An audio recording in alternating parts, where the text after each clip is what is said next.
நம்பிக்கை நம்பிக்கை நம்பிக்கை நம்பிக்கை இல்லாமல் நாளை இல்லை.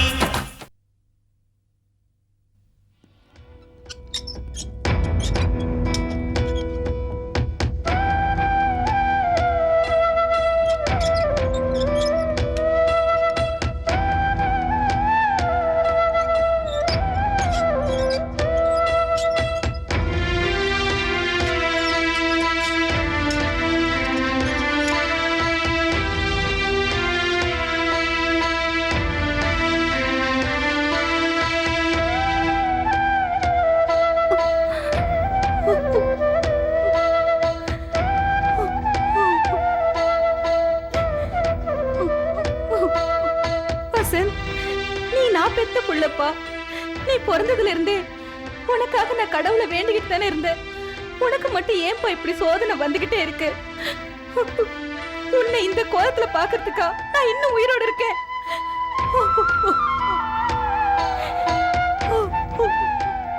மிஸ்டர் வசந்த், விசாலத்துக்காக இந்த நிமிஷமே நீங்க மேத்தா கொடுக்க வேண்டிய பணத்தை நான் கட்டிட்டு உங்களை வெளியே கூட்டு போக நான் தயாரா இருக்கிறேன். Thank you sir. ஆனா எனக்காக நீங்க பணம் கட்ட வேண்டிய அவசியம் இல்லை. ஏன் சுமைகளை நான் தான் தாங்கியாகணும்? அதை மத்தவங்க தலையில சுமத்துற அளவுக்கு நான் குழ இல்லை. வசந்த், அண்ணன் உனக்காக பணம் கட்ட தயாரா இருக்காரு. அதை தயவு செஞ்சு ஏத்துக்கப்பா. ஜெயந்தி இப்போ வயிற்றுல பிள்ளைய சுமந்துட்டு இருக்கா. அவளுக்கு இந்த நேரத்துல நீ கூட இருந்தா ஆறுதலா இருக்கும்பா. என் பொண்டாட்டிக்கு எதையும் தாங்கிக்கிற சக்தி இருக்கு. ரப்பர் மரம் மாதிரி ரணங்களை தாங்கி தாங்கி எங்களுக்கு பழகி போச்சு. மிஸ்டர் வசந்த், நான் ஒன்றும் உங்களுக்கு சும்மா தரல, கடனா தான் கொடுக்குறேன். நான் கொடுக்குற பணத்தை வாங்கி கடன் அடிச்சுட்டு முதல்ல வெளியே வரத்துக்கு பாருங்க. அதுக்கப்புறம் மெதுவா நீங்க சம்பாதிச்சு என் கடனை திருப்பி கொடுங்க. நான் ஏற்கனவே நிறைய கடன் பட்டிருக்கேன் சார். என் பொண்டாட்டிக்கு நான் கடன் பட்டிருக்கேன் சார். அந்த கடனையும் நான் இன்னும் அடைக்கல. பெத்தவங்களோட கடன் பிள்ளைங்களை காப்பாற்றுறது. அந்த கடன் இருந்து சில பேர் நழுவி இருந்தாலும் ஒரு புருஷனா இருந்துகிட்டு பொண்டாட்டிக்கு செய்ய வேண்டிய கடமையை நான் செஞ்சாகணும் இல்லையா? உண்மைதான்ப்பா. பிள்ளைய காப்பாற்ற வேண்டிய கடமையிலிருந்து நான் விலகிட்டேன். அதுக்காக நான் உனக்கு கடமைப்பட்டிருக்கேன். வசந்த், அண்ணன் உன்னை வெளியே எடுத்துட்டு போகணும்னு முடிவு பண்ணியிருக்காரு. அவர் உனக்காக பணம் கட்டவும் தயாரா இருக்காருப்பா. மேடம், பெத்த தாய் என்ன ஆதியிலே விட்டு போயாச்சு. பழக்க தாய் பாதியிலே விட்டு போயிட்டாங்க. இப்போ எனக்குன்னு இருக்கிற ஒரே ஒரு சொந்தம் என் பொண்டாட்டி ஜெயந்தி மட்டும்தான். உன்னை பெத்த தாய் நான் இருக்கேன்பா. உங்களை என்னை பிரிச்சதுக்கு யாரோ காரணமா இருந்திருக்கலாம். ஆனா நான் தான் உங்க மகன் தெரிஞ்சும் உங்க மனசுல எனக்கு என்ன தெரியலையம்மா. அப்படி சொல்லாதப்பா. 10 மாசம் சுமந்து பெத்த தாய் நானு. உன்னை அப்படி சாதாரணமா தூக்கி போட்டுட முடியுமா? தூக்கி போட்டுட்டீங்களேம்மா. யாரோ ஒரு நந்தினிக்காக என்ன தூக்கி போட்டுட்டீங்களே. பெத்த பாசம், நன்றி உணர்ச்சி, இது ரெண்டுத்துக்கு நடுவுல மாட்டிக்கிட்டு நான் தவிச்சுக்கிட்டு இருக்கேன்பா. நீ நல்லா இருக்கணும் வசந்த், நீ நல்லா இருக்கணும். அதுக்காக தானப்பா அண்ணனை கூட்டிட்டு இங்க வந்திருக்கேன். உனக்கு என்ன வேணுமோ சொல்லு. எனக்கு இப்போ ஒண்ணே ஒண்ணு மாத்திரம் தான் வேணும், நிம்மதி. தயவு செஞ்சு யாரும் இங்க வந்து என்ன தொந்தரவு பண்ணாதீங்க. அதுவே எனக்கு பெரிய நிம்மதி.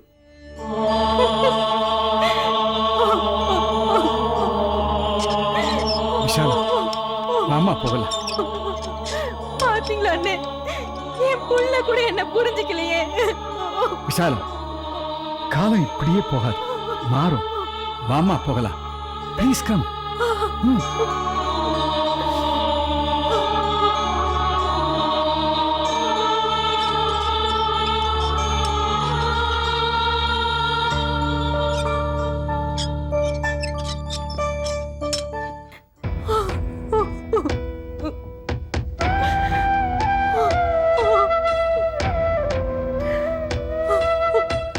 நீ அழுது என்னமா பிரயோஜனம்? வசந்த் ஜெயின் பகனை கொடுக்க வேண்டிய ரொக்கத் தொகையோட வட்டியோட கூட கட்ட தயாரா இருக்கேன் நான். ஆனா அவன் நம்ம உதவியை ஏத்துக்க தயாரா இல்லையே. அதுதானே எனக்கும் வருத்தமா இருக்கு. பெத்த தாயே தான் கூட வரலையேங்கிற ஆதங்கம் அவனுக்கு இருக்கு. நந்தினிக்கு வசந்துக்கும் நடுவுல நல்ல உறவு இருந்திருந்தா அவங்க 2 பேர் பக்கத்துலயே நான் இருந்திருப்பேன். ஆனா இப்ப நான் ஏதாவது ஒரு பக்கத்துல இருக்கிறது தானே என்னோட நிலைமை. இதுல நான் நந்தினி பக்கம் இருக்கிறதா நான் அவளை காட்ட நன்றிக்கு அடையாளமா இருக்கும். அதுதானே நான் செஞ்சேன். இதுல என்ன தப்பு இருக்கு? ஏன் என் மகன் என்ன புரிஞ்சுக்க மாட்டேங்கிறான்? வசந்த் பார்வையில இருந்து பார்த்தா நிச்சயமா ஒரு பக்கம் நியாயம் இருக்குமா? வசந்துக்கு தான் மனைவியை தவிர இப்ப வேற எந்த உறவுமே இல்ல. எத்தனை வருஷமா யார தாய் நினைச்சிட்டு இருந்தாரோ அந்த சிந்தாமணி வசந்த தூக்கி வெளியில எரிஞ்சிட்டா. 25 வருஷத்துக்கு அப்புறம் கிடைச்ச தான் தாயும் தான் கூட வரலன்னா யாராலம்மா தாங்கிக்க முடியும்? அதுக்காக விசாலம் எடுத்த முடிவு தப்பாயிடுது கங்கா. பாசமா நன்றியான்னு வரும்போது நன்றிதான் பெருசுன்னு விசால முடிவு எடுத்திருக்கிறா. நீங்க சொல்றதும் உண்மைதான் சார். பிள்ளைங்க பெரியவங்கள ஆகிற வரைக்கும் அவங்கள காப்பாற்ற வேண்டியது பெத்தவங்களோட கடமைன்னு சொல்லுவாங்க. பெத்தவங்களே சில சமயம் அந்த கடமையிலிருந்து நழுவி போகும்போது அந்த புள்ளைய என்னதுன்னு எப்படி உரிமை கொண்டாட முடியும்? கங்கா, நீங்க எதுக்கு கண் கலங்குனீங்க? என் மனசு இப்ப ரொம்ப பாரமா இருக்கு சார். நந்தினி எப்பவுமே தான் ஒரு அனாதையா வாழ்ந்துன்னு சொல்லிக்குவாங்க. அவங்கள இந்த அளவுக்கு வளர்த்து ஆளாக்குனது நீங்க தான் சார். நாளைக்கே நந்தினிய என் மகதான் யாராவது உரிமை கொண்டாட வந்தா நந்தினி பெத்தவங்க பக்கம் போறது நியாயம் இல்ல சார். காப்பாற்ற வேண்டிய நேரத்துல பொறுப்பு இல்லாம ஓடி போன பெத்தவங்களை விட கட்டுமர மாதிரி வந்து காப்பாத்துன உங்களுக்கு தான் சார் நந்தினி நன்றியோட இருக்கணும். அந்த மாதிரி தான் விசாலமாவும் இருக்காங்க. நான் நந்தினி பக்கம் இருக்கிறதுக்கு நன்றி உணர்ச்சி மட்டும் காரணம் இல்ல, இன்னொரு முக்கியமான காரணமும் இருக்கு. சிந்தாமணி செஞ்ச சூழ்ச்சிகளுக்கெல்லாம் வசந்த் தான் காரணம்னு நந்தினி நினைச்சிட்டு இருக்கா. அதுக்காக வசந்த பழி வாங்கணும்னு நினைச்சிட்டு இருக்கா. இந்த நேரத்துல வசந்த் அவகிட்ட இருந்து என்ன பிரிச்சு கூட்டிட்டு போயிட்டா நந்தினியோட கோவமும் பழி வாங்குற உணர்ச்சியும் அதிகமாயிடும். அது வசந்த தான் பாதிக்கும். அதனால நான் நந்தினி பக்கம் இருக்கிறதா அவ கோவத்தை குறைக்கும்னு நான் நம்புறேன். நீ சொல்றது நியாயம்தாம்மா. நந்தினி இப்போ ஒரு குழந்தைக்கு தாய். அவ இந்த நேரத்துல கோபத்தையும் பழிவாங்கிற உணர்ச்சியும் விட்டுறதா நல்லது. நீ பக்கத்துல இருந்தா அவ எல்லாத்தையும் மறந்துடுவாம்மா. போக போக காலம் எல்லாத்தையும் மாத்திடும்மா, நீ கவலைப்படாத.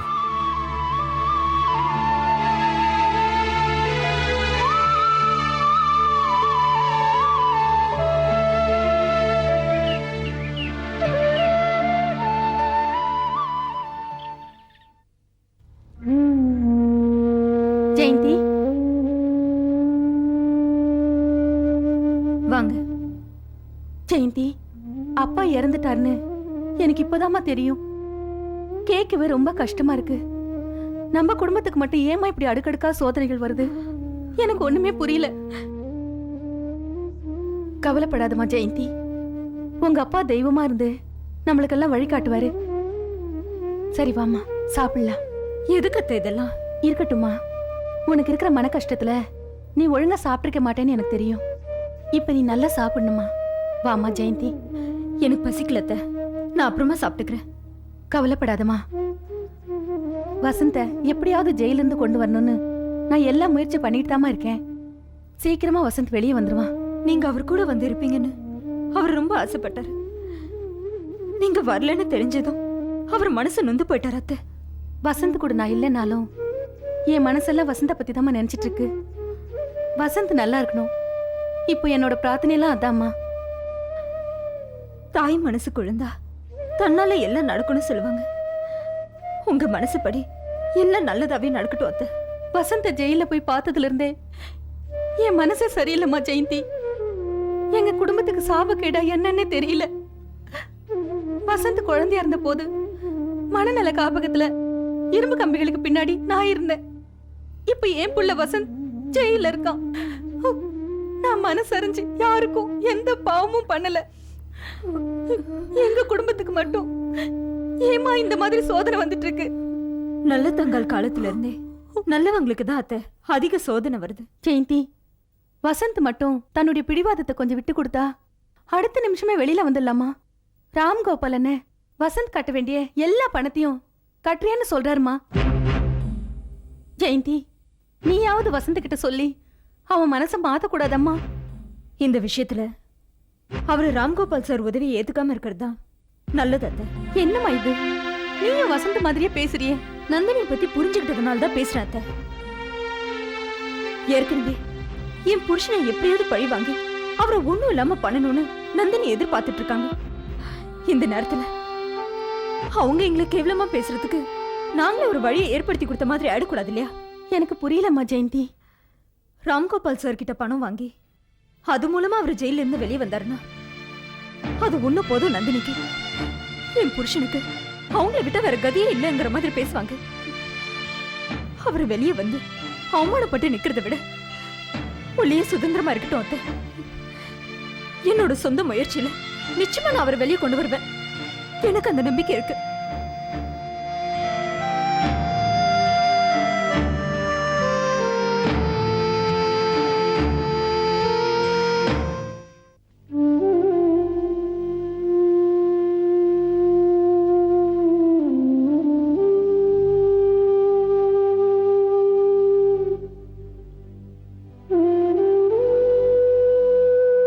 கெட்டு போன பண்டத்தை எப்படிமா சாப்பிட முடியும்? கெட்டு போனது சாப்பாடு இல்லை, உங்க மனசு தான். நைட்டு 10 மணிக்கு மேல வந்து சாப்பாடு கேட்குறீங்களே, இது என்ன வீடா இல்ல ஹோட்டலா?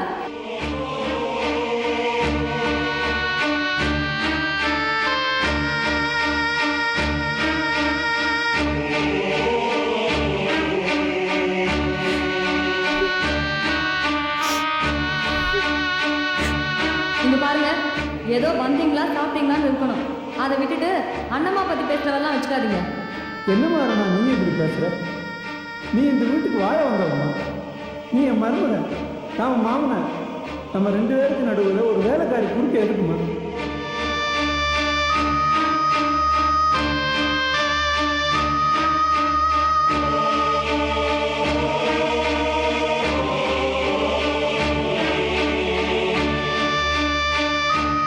அண்ணா என்ன உட்கால வீட்டிங் ட்ரபிள் வந்துருச்சுமா, அந்த ஸ்ப்ரேயர் மருந்து கொஞ்சம் எடுமா.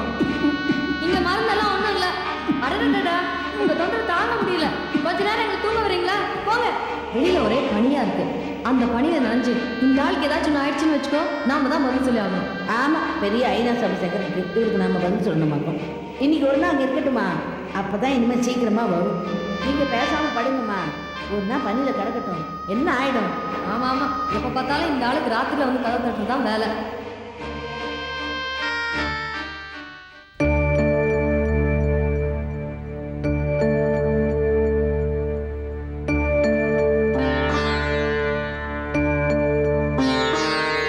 என்ன வருமா?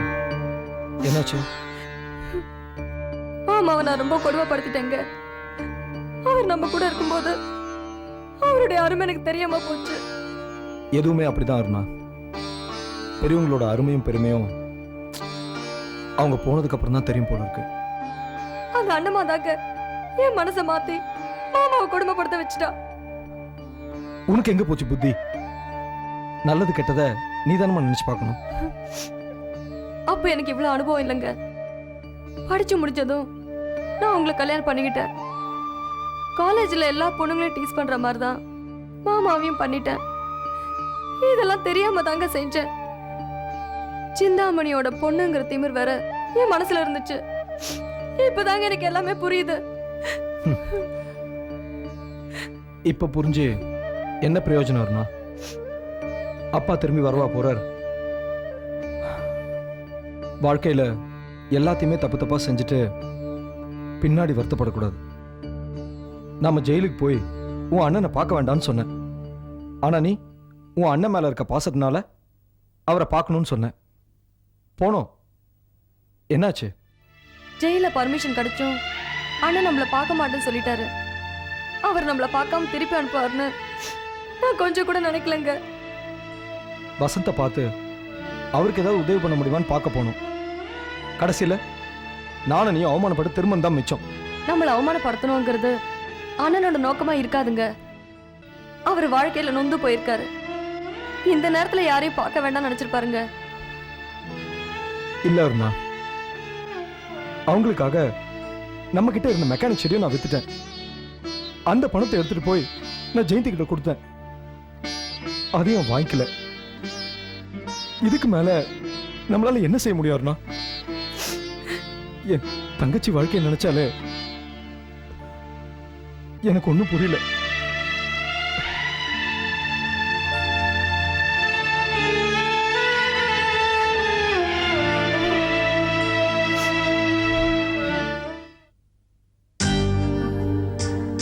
வாங்க உட்காருங்க.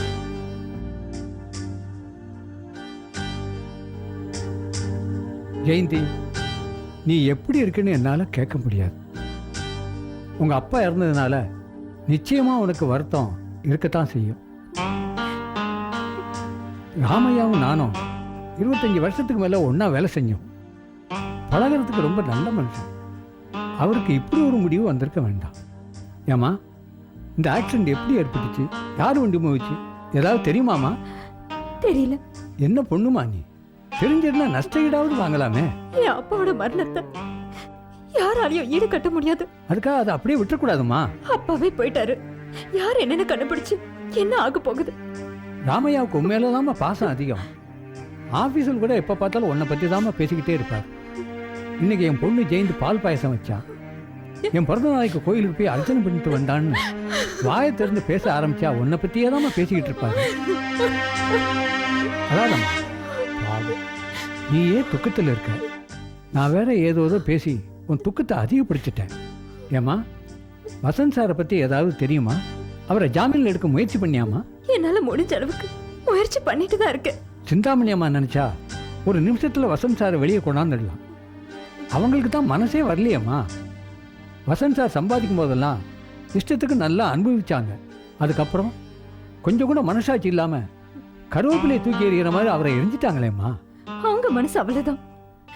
அவங்க வேணா புள்ளைய இல்லைன்னு தூக்கி போட்டுடலாம். ஆனா நான் எப்படியாவது போராடி என் புருஷனை காப்பாத்திடுவேன். இந்த மாதிரி கேஸ் எல்லாம் டீல் பண்றதுக்கு ஒரு பெரிய வக்கீல் ஒருத்தர் இருக்காருமா. நீ அவரை போய் பார்த்தேன்னா உனக்கு நல்லது நடக்குமா? யார் அவரு?